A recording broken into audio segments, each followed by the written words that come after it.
ජීවිත කාලය ඇතුලේ මේ කන් වලින් එක එක විකාර අහහා ඉන්නවට වඩා කොච්චර හොඳද බණපදයක් අහන එක. ඇස් වලින් එක එක ඒවා බල බල ඉන්නවට වඩා කොච්චර හොඳද බණපදයක් බොය දහම් පොතකින් කියවන එකනේ. ඉතින් එහෙම තේරුම් ගන්න. තේරුම් අරගෙන තමන්ගේ ජීවිතේ පිංගුතුනි තමන් හරියට හදාගන්න ඕන කොයි විදිහටද යදත්ත ගරහි තද කුබ්බමානු ගොඩාක් වටින අර්ථය. තමන්ගෙන්ම දොස් නොලැබෙන විදිහට තමන් හැදෙන්න ඕන. හැදෙන්න ඕනේ තමන්ගෙන් දොස් නොලැබෙන ක්‍රමයටයි. ඒ කියන්නේ අපේම හිත අපට ගරහන්න නැති ජීවිතයක් අපි උපද්ද ගන්න ඕනේ. අපේම හිත අපිට ගරහන්නේ නැති නුවණැත්තෝ නොගරහන ජීවිතයක් මට තියෙනවා කියලා මටම ප්‍රශංසාවක් ලැබෙන ජීවිතය. ආන් එහෙම උපද්ද ගන්න ඕනේ. ඒ කියන්නේ අපිට ලෝකෙට කොලේ වහන්න පුළුවන් නේ පිංගුතුනි. නිකන් අපිට මේ හොඳ එක්කෙනෙක් වගේ පෙනී හිටින්න බැයිද? ඉන්න පුළුවන්. හැබැයි පෙනී හිටියා කිව්වට අපේ ඇතුලේ ඉන්න සාක්ෂිකාරයා අපි ගැන දන්නවනේ. අපි කියන්නේ හෘද සාක්ෂිකාරයා කියලා. ඒ හෘද සාක්ෂිය අපේ අස්සේ තියෙනවා. එයාට කොලේ වහන්න බෑ. එයා ඔක්කොම ටික දන්නවා. අපිට මුළු ලෝකෙම බැන්නත් කමක් නැහැ පිංගුතුනි. අපිට අපේ හිතෙන් ප්‍රශංසා තියෙනවා නම්.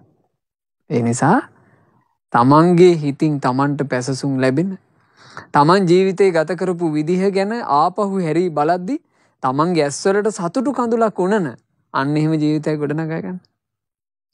ඒක තමයි වැදගත් දේ. මොකද අපි මැරෙන්නේ තනියම. කෝටියක් හිතවතුන් හිටියත් මැරෙන්නේ තනියම. ඒ මොහොතේ පිංගුතුනි අපිට හයියට ඉන්නේ අපිමයි.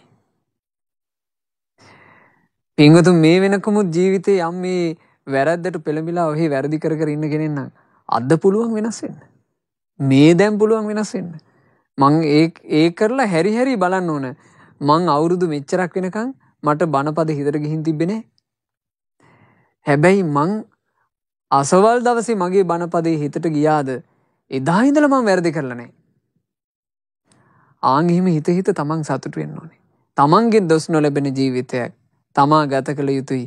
නුවණැත්තෝ මේ අහන දකින හැම දෙයකටම ගිජු වී යන්නේ. ඒ කියන්නේ අහන දකින ඒවා කිව්වේ කොහොමද? අද කාලේ තරුණයෝ මෙහෙමයි. අද කාලේ තරුණියෝ මෙහෙමයි. ඒක අද කාලේ හැටි. ඌ අපේ කාල වගේ නෙමෙයි දැන්. ආන් ඒ ක්‍රමයට හිතන්න හොඳ නැහැ. සමහරවිට වැඩිහිටියයි කියනවනේ නේ සන්නස් දැන් අපේ කාලේ වගේ නෙමෙයි. දැන් ඉතින් ළමයි ඒ අය යන විදිහට යාලට යන්න දෙන්න ඕනේ. ආහන දකින හැම එකකටම මෙහෙම පටලවෙන්න එපා පිංගුතුනි. හරි දේ තේරුම් ගන්න. අසවල්ලුත් මෙසේ කරන්නේ අසවල්ලුත් මෙසේ කරන්නේ අසවල්ලුද මෙසේ කරන්නේ නම් මා මෙසේ නොකලාට මොකද? ඒක නෙමෙයි ක්‍රමය. අසවල්ලු කලාට කමකුත් නැත. අසවල්ලුද කරාට කමකුත් නැත. ඒ වුණාට මම වැරදි කරන්නේ නැත. ඒක තමයි හරි ක්‍රමය.